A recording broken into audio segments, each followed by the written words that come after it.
Olur, şöyle yapalım. Bunu da öbür tarafa. Sağ ol başkanım, nasılsın, iyisin?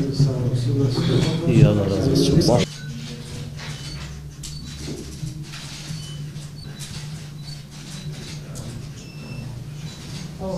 Cazibe merkezlerini destekleme programı kapsamında ilimizdeki hububat sektörünün deprem sonrası toparlanması, değer zincirinin güçlendirilmesi amacıyla Kalkınma Ajansımızın desteği, Büyükşehir Belediye'mizin de katkısıyla güzel bir projeyi devreye almış olacağız.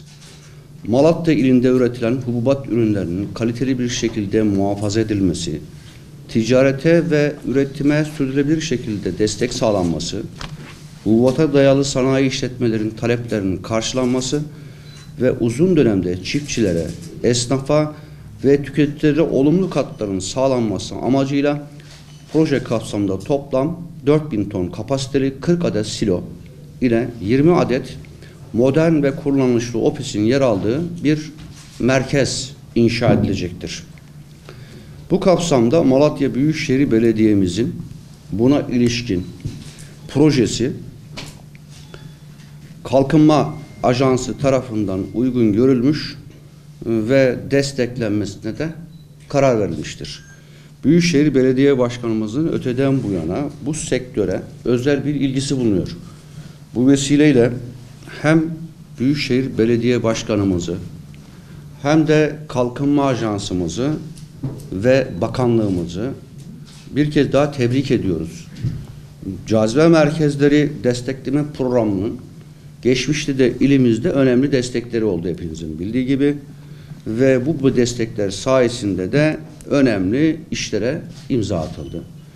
Ben bu projenin ilimize hububat sektöründe faaliyet gösteren ve hububat üretimi yapan başta çiftçilerimiz olmak üzere esnafımıza, tüccarımıza, sektörümüze hayırlı ve uğurlu olması dileklerimi sizlerle paylaşmak istiyorum.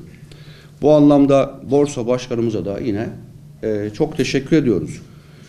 Şehrimiz her geçen gün ortak aklı, istişare kültürünü ve birlikte yönetim anlayışını içselleştirip tam bir uyum ve işbirliği içerisinde deprem sonrası şehrimizin yeniden ayağa kalkması, kalkınması anlamında önemli projelere imza atmaya devam ediyor.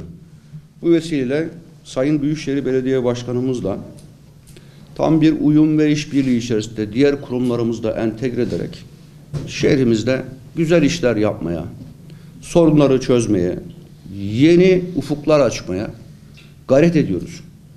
Bu çalışmalara destek veren ve her daim farkını ortaya koyan şehrimizdeki tüm hemşerilerimize de, kurumlarımıza da ayrıca teşekkür etmek istiyorum. Depremin yaralarını sarmak için azami bir gayret içerisindeyiz. Bunun için de epey bir mesafe aldığımızı düşünüyoruz. Allah'a hamdolsun inşaatlarımız Malatya'nın her tarafında görülüyor. 2025 yılı son itibariyle inşallah büyük oranda Malatya'nın yaralarını sarmış olacağız.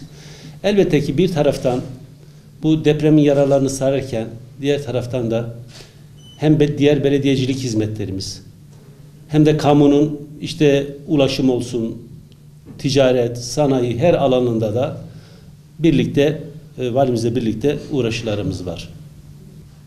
Cazibe merkezleri destekleme programı kapsamında sağ olsun ajansımızla birlikte ben kendilerine teşekkür ediyorum. Çok candan bir çalışma içerisine gidiler. Ben seçildiğim günden beri bunun üzerine hassasiyetle duruyoruz.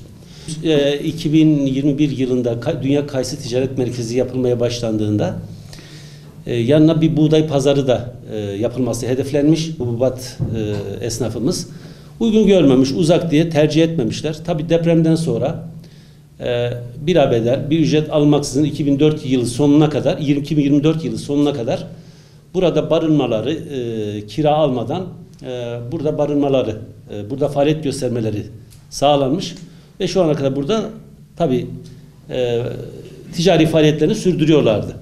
Peki, imzaya başlayalım mı?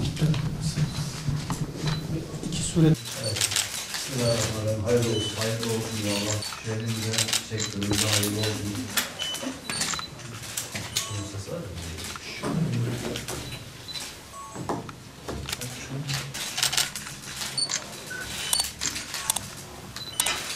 Hem ajansımızı